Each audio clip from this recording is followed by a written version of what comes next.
We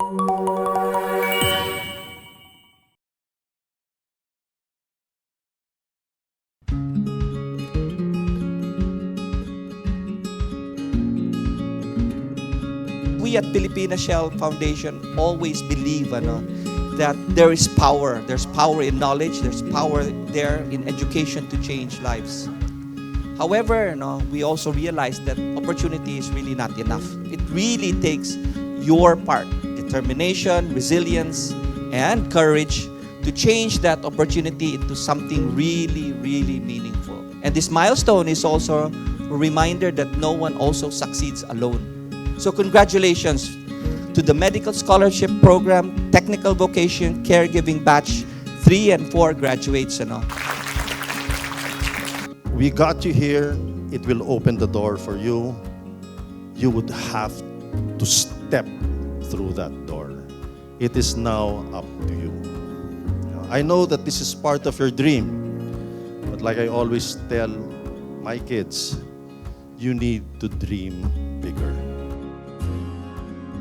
As you move forward, I hope you carry with you not only the knowledge that you gained, but also the confidence that you can make a meaningful impact. The future of healthcare depends on the people who care deeply, serve wholeheartedly, and continue learning every step of the way. Konting paalala lang sa ating mga scholar na itong graduation nyo, simula pa lang to, parang isang kabanata pa lang to na nagsasara. Pero isang hakbang na rin to para sa pagpapatupad ng ating mga pangarap, di ba? Hindi lang para sa bayan, kundi para sa pamilya nyo rin.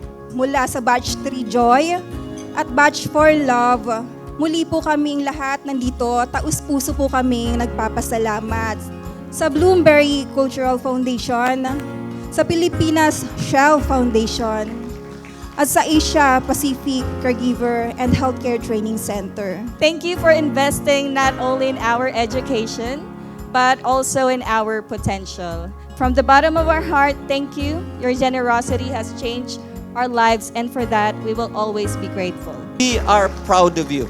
We believe in you, and we look forward to seeing the many lives you have touched.